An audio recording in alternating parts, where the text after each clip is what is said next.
This is my brother, Kirk Andrew Murphy, right here. This is when he was supposed to be. Right here. This is the last time Mark Murphy remembers his brother Kirk as a happy child. The photo was taken when Kirk was 4, a year before he was placed in experimental therapy at UCLA to treat what doctors identified as exaggerated feminine behavior. It left Kirk just totally stricken with the belief that he was broken, that he was different from everybody else. Kirk's sister Maris and brother Mark say Kirk was never the same after therapy. The only thing they did was destroy our brother. I mean, they took him away from us. He was empty, nothing there. In 1970, Kirk Murphy was a smart, outgoing 5-year-old growing up near Los Angeles. His mother, K.T. Murphy, however, was worried about him. Well, I was becoming a little concerned about playing with the girls' toys and stroking the hair, you know, the long hair and stuff.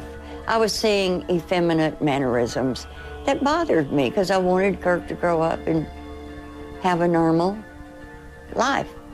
Mrs. Murphy says she saw psychologists on a local TV program talking about behavior like Kirk's. He was naming all these things. If your son is doing 5 of these 10 things, does he prefer to play with girls' toys instead of boys' toys? The psychologist was recruiting young boys for a government-funded program at UCLA, part of which was designed to reverse perceived feminine behavior, what one doctor involved with the program later called Sissy Boy syndrome. Him being the expert, I thought, well, maybe I should go ahead and take Kirk in. In other words, nip it in the bud. For nearly a year, Kirk was treated at UCLA, mainly by a man named George Riekers. Riekers was a doctoral student at the time, but went on to become a founding member of the Family Research Council, which lobbies against gay marriage, adoption, and laws that seek to protect the rights of gays and lesbians. Riekers has also been a prominent proponent of the belief homosexuality can be prevented. To treat Kirk's so-called sissy behavior, he was repeatedly placed in a room with 2 tables. He was observed through a one-way window. He was given toys to play with and could choose between traditionally masculine ones like plastic knives and guns or feminine toys like dolls and a play crib. He could also choose clothing to wear, an army hat and military fatigues, or a girl's dress, jewelry, and a wig.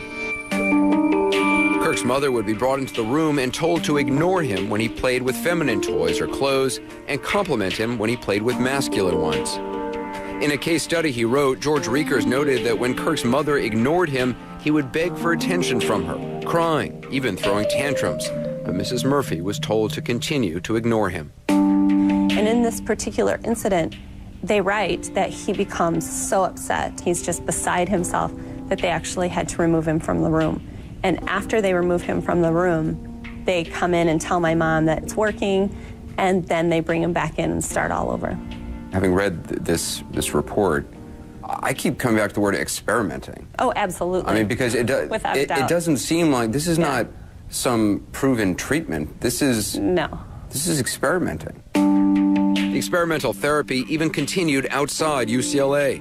In Kirk's home, his parents were told to use poker chips as a system of reward and punishment to make Kirk act more masculine. Do you remember these chips? Yes, I do. Oh, yes, I do. Were you awarded them as well? Were you part of this? Yes, I was. My parents added me to it just so they could reinforce to my brother that, you know, Big Brother's doing it too, so everything's okay. These are the actual chips? Those are the actual real chips. So blue chips were for masculine behavior? Yes. And the red chips were penalty for feminine behavior? Yes. So if Kirk played with one of your dolls, he would get a red chip? Yes. According to George Riekers' case study, the red chips resulted in physical punishment by spanking from the father. Do you remember the beating? Oh, yes, sir, I do. Many times did I move the stacks around. How do you mean? I took some of the red chips and put them on my side. I did see the beatings, and it was just like, you know. You would take Kirk's red chips. Yes, sir. The things he had been given for feminine behavior, you would take them yourself so that he wouldn't get beaten. We would come home from school, and it turned into that's the first thing that you did When you walked through the doors, you looked and what was the chip count today? What happened? What changed?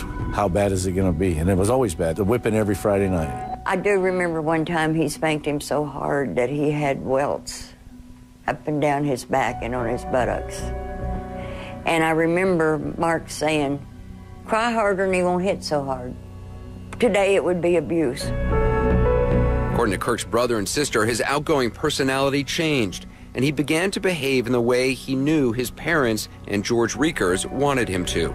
His family says the impact of the experimental therapy lasted his entire life. He had no idea how to relate to people.